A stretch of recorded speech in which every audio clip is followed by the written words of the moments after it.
So this is a weapon ranking of Ratchet and Clank 2016, nothing more, nothing less. Clicked on this title, so this is my sole opinion, doesn't mean it's right or wrong.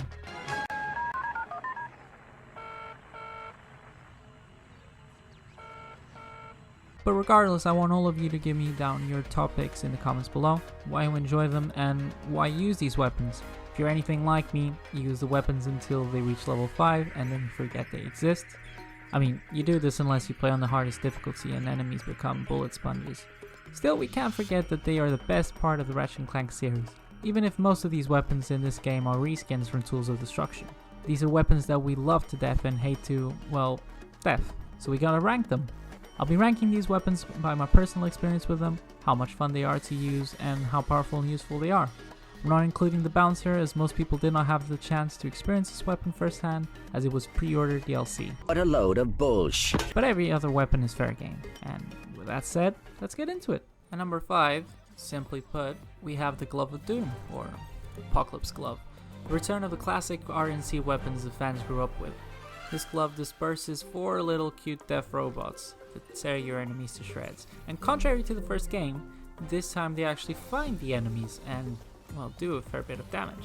It does take quite some time before they evolve and a fair bit of raritanium to make them fly around the battlefield and damage enemies from above. But the good news is that most enemies are on the ground and can be hit with these little tools of destruction. This weapon is great for when you find yourself in a tight situation, like behind a bunch of boxes when you're low on health. So you just, you throw out these robot dogs, at least I think they're dogs, and hope for the low numbers on the other side. It reminds me a fair bit of the Sheepinator, as it's a get out of trouble type weapon, but its strategic value in itself gets the weapon into my top 5.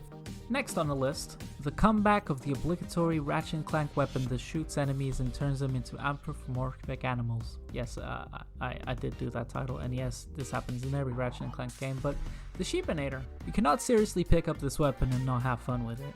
Young kids will especially find it funny with all the flashing lights in purple and pink neon colors, except if you have epilepsy, then you're very useful at times and quite low in damage output.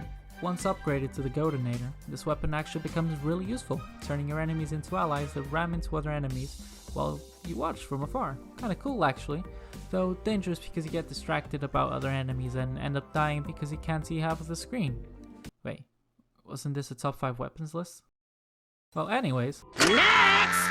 Bronze on this list, and yes, I did say bronze, deal with it, the most marketed Ratchet and Clank weapon ever to be put on any game console. Come and buy a Pixelizer. And Insomniac has games for 4 generations of consoles, so you know it's bad when Ratchet and Clank fans notice this. Anyways, the one and only Pixelizer is a shotgun type weapon which demonstrates Insomniac at its most creative. Though I pity the poor hands of the animators that worked thousands of hours to make this weapon possible. It is just a joy to use. Watching all your enemies turn into pixels, and it's just humorous and effective. As the weapon has a high damage output, which is unusual for Ratchet and Clank shotguns, well, apart from the constructor one. It's just an ease to breeze through swarms of enemies. Getting this weapon to level 5 and you unlock the Pixelizer HD. Now you can charge the Pixelizer for a great blast at a cost of 3 pieces of ammo, though I don't find it very useful. It's one of those weapons that are just fun to use every time, and you just want to know how different enemies react to the pixels. On this one occasion, I even saw it go into